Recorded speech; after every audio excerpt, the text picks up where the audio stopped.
श्री राम। महाराज मनु की दूसरी पुत्र थी प्रियव्रत, उनकी पत्नी का नाम था बरहिस्मती, और इस बरहिस्मती ने 10 पुत्रों को जन्म दिया और एक कन्या को जन्म दिया। महाराज यज्ञबाहु, महावीर, रुक्म शुक्र, अग्निंद्र, ये सब इनके पुत्र हैं। 10 पुत्रों में से 3 तो सन्यासी हो गए थे, उत्तम, तामस और रेवत। ये सब सन्यासी हो गए, लेकिन 7 गृहस्थी बने, 7 अपने बाप के साथ खड़े रहे। महाराज प्रियव्रत ने एक दिन सोचा कि ये रात क्यों हो जाती है। देखो भाई, रात्रि में लोग बोले अपना सो करके समय बर्बाद कर देते हैं।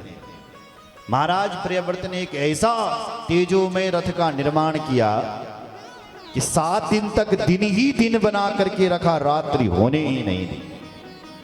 तथापि गच्छतो राज्यो भूमो यद्रात निमय पतितास्ते समुद्रात्स्यो भीजिरे लोक ही तवे। वो ऐसा दिव्य रथ था कि पूरे वर्ल्ड की प्रदक्षिणा करने लगा, भगवान सूर्य की, और 7 दिन तक दिन ही दिन बना करके रखा। रथ के जो पहिए थे उनसे खाइयां हो गई महाराज, इतना भयंकर रथ। 7 खाइयां बन गई और 7 समुद्र तैयार हो गए। सुन रहे हो? 7 द्वीप बन गए। पहला द्वीप जम्बू द्वीप, दूसरा सालमली द्वीप, तीसरा क्रौंच द्वीप,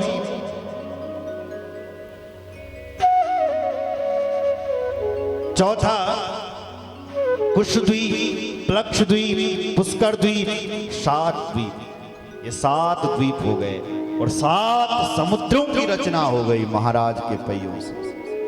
क्षीरोद समुद्र, इच्छुरोद समुद्र, सुरोद समुद्र, घृतरोद समुद्र, दधिमंडोद समुद्र, क्षीरोद और शुद्धोद, ये 7 समुद्र की संरचना हो गई। ब्रह्मा जी ने इनको डांटा, ए बेटा ये क्या कर रहे हो? दिन की अपनी आवश्यकता है, रात्रि की अपनी आवश्यकता है। देखो, भगवान की कार्य में विघ्न मत करो, ये तुम सही नहीं कर रहे हो। देखो भाई, ध्यान से सुनो, जहां बल रात में विषयी लोग विषय भोग करते हैं, तो वहां रात्रि में योगी लोग भगवान का भी तो ध्यान करते हैं, संयम करते हैं, नियम करते हैं। आपने कई योगी महाकुंभों में देखे होंगे जो सोते ही नहीं है, एक रस्सी लग रखी है और बाबा उसके ऊपर टंगे हैं, बस देखें तो सोते ही नहीं। इसलिए इसमें विच्छेद मत करो। देखो बेटा, दिन की भी आवश्यकता है, रात्रि की भी आवश्यकता है, काम की भी आवश्यकता है, क्रोध की भी आवश्यकता है, हर चीज की आवश्यकता है। यहां तो कुछ भगवान ने गलत बनाया ही नहीं। देखो भाई, एक भोजन बनाने वाला था ना, सुनो जरा ध्यान से। तैन के करी की सब्जी मां नमक ज्यादा डाल दिया। भोजन करने बैठे ब्राह्मण लोग, तो उन्होंने कहा देखो देखो कैसी सब्जी बनाई है इसने, कड़ुआ नमक। सबने बेचारों ने छोड़ दिया भोजन, कैसे खाएंगे कड़ुआ। कल ऐसा नहीं होना चाहिए। तो उसने बोला महाराज आज के माफ कर दो, कल का ध्यान रखो। ठीक है, तो कल ध्यान रखा कि नमक नहीं डालूंगा, ज्यादा पड़ गया था। दूसरे दिन उसने नमक डालना ही भूल गया। सुन रहे हो? नमक ही नहीं डाला। फिर लोगों ने अरे तुम्हारा दिमाग खराब हो गया, आज तुमने नमक ही नहीं डाला। बोले महाराज ये निकालो। अरे भाई क्यों निकालो, ये कैसी सब्जी बनाते हो तुम, कैसे भोजन बनाने वाले? बोलो जय श्री राम। नमक ही नहीं डाला। महाराज उसने दूसरे दिन ध्यान में रखा और फिर से नमक 2 बार डाल दिया, फिर से सब्जी कड़वी बना दी, फिर डांट खाई। तीसरे दिन उसने कहा ये नमक बहुत बुरी चीज है, उठाए वो नमक को थैलो वो दिव्य और खावा पी दे।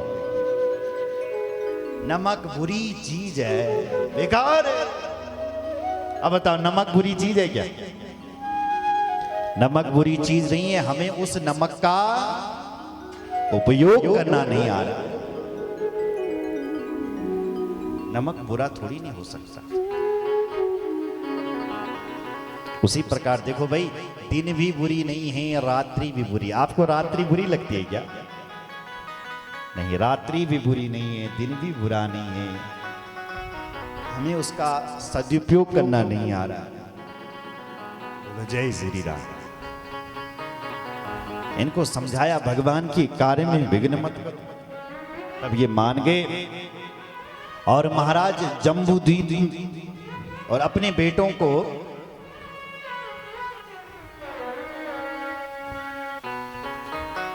सात द्वीपों का राजा बना दिया। बोलो जय श्री राम। हम लोग जिस द्वीप में बैठे हैं यही जम्बू द्वीप है। 9 वर्ष है।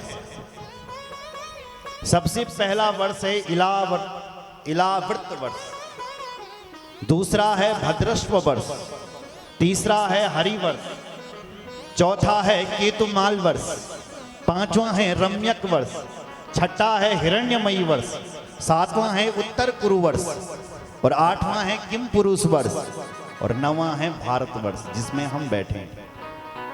इलावर्त वर्ष में भगवान शंकर भगवान नारायण की संकर्षण रूप की उपासना करते हैं। संकर्षण कौन है? भगवान का तामसी कला। ये कहां रहती है?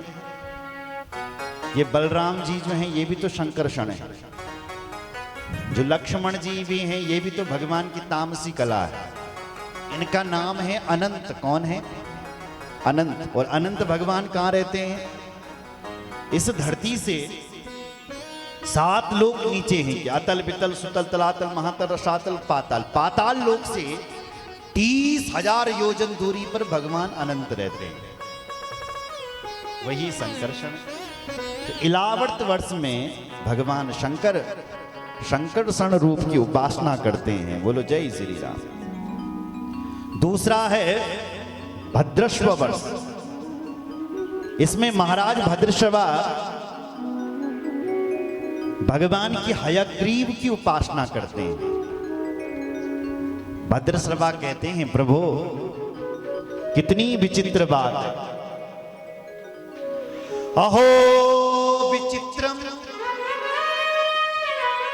भगवद द्विचेष्टितम घनंतम जनोयम हि मिसन्न पश्यति। तुम्हारी माया कितनी विचित्र है प्रभु।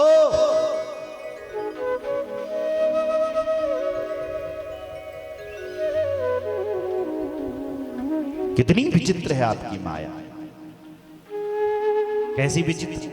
बोले हम लोग अपनों को ही जला करके आते हैं और फिर भी इस माया में फंसे हुए हैं। देखो भाई, जब कोई हमारे बीच का मरता है ना तो कितना वैराग्य हो जाता है, नहीं? अरे कुछ ना मिल जाकर रखूं सबुन मनु छो क्या का ना म्यरू म्यरू म्यरू तेरू। क्या जो मरा वो क्या ले गए अपने साथ? प्रभु तुम्हारी माया कितनी विचित्र है। हम लोग अपने दादा को या पिता को या पुत्र आदि बंधुजनों को जला करके आते हैं और फिर भी आपकी इस माया में फंस जाते हैं, विषय भोग में फंस जाते हैं, आपकी माया से मोहित हो जाते हैं। हम तो ये प्रार्थना करते हैं प्रभु आप जीव को जगाएं और उसको शाश्वत ज्ञान हो, संसार का ज्ञान हो, उस परम पिता परमात्मा का ज्ञान हो। ये भद्रश्वा भगवान से प्रार्थना करते हैं। बोलो जय श्री राम। तीसरा है हरिवर्ष। इस हरिवर्ष में महाराज प्रहलाद भगवान की नरसिंह अवतार की पूजा करते हैं। महाराज प्रहलाद कहते हैं प्रभु अखिल विश्व का कल्याण हो। मैं ये चाहता हूं स्वस्त्यस्तु विश्वस्य खला प्रसीदताम् ध्यायन्तु भूतानि शिवं मिथो धिया मनश्च भद्रं भजता दधोक्षजे आवेश्यतां नो मतिरम्य हेतु की। इस संसार की जो बल खल हैं यानी दुष्ट हैं, प्रभु मेरी ये नहीं प्रार्थना चाहूं बल्कि ताऊं की बुद्धि ठीक हो जाओ और अखिल विश्व का कल्याण हो। खलों की बुद्धि ठीक हो और अखिल विश्व का कल्याण हो। एकमात्र सनातन धर्म है जो ये बात करता है कि अखिल विश्व का कल्याण हो। किसी का और धर्म, किसी का दूसरा पंथ ये नहीं कहता कि सबका भला हो, कहता है क्या?